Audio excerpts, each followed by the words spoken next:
राज्याच्या राजधानीतली कला अकादमी दुरुस्तीची वाट पळयता। संचारात्मक दुरुस्ती आणि नूतनीकरण करपा खातीर निविदा प्रक्रियेत आडनदर करपी अधिकाऱ्यांक सरकार जापसालदार धरतले अशें मुंबय उच्च न्यायालयान सांगले।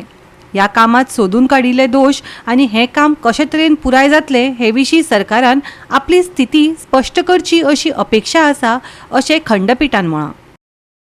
कला अकादमीत जाल्ल्या घडणुकांची स्वतंत्र चौकशी करपाची मागणी करपी जनहित याचिका न्हयकारतना न्यायमूर्ती भारती डांगरे आनी आशीष चव्हाण हांच्या खंडपीठान मुंबयच्या अंधेरी हांगा आशिल्ल्या टॅक्सन बिल्डर्स प्रायव्हेट लिमिटेडाक 3 मे 2021 दिसा 39.6 कोटी रुपया खर्चीचे काम पुराय करपा विशीं हुस्को उक्तायिल्लो।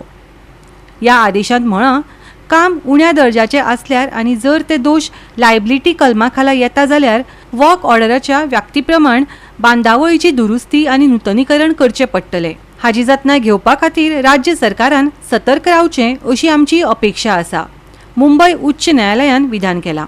दुर्गादास कामतीन दाखल केल्ली जनहित याचिका उच्च न्यायालयान न्हयकारली, जातूंत ह्या कथीत उण्या दर्जाच्या कामाची स्वतंत्र चौकशी करपाची मागणी केल्ली। न्यायालयान सुनावणी परतून 29 सप्टेंबराक दवरल्या। काम आदेशा प्रमाण आनी चालीक लावपा खातीर हे घेतिल्ल्या उपायांचेर दस्तावेजीकरण करपाक अतिरिक्त वेळ जाय अशें प्रकल्प प्रस्तावकान न्यायालयाक कळयलें। फुडली चौकशी सुरू आसा आनी कला आनी संस्कृती संचालनालय, भौशीक बांदकाम खातें आनी कला अकादमीच्या संबंधीत कागदपत्राची तपासणी सुरू आसा अशें उच्च न्यायालयाक कळयलें। चौकशी सोंपल्या उपरांत अहवाल सादर करतले। गोवा 365 खातीर मनीषा जाधव आनी सानिका नागवेकार।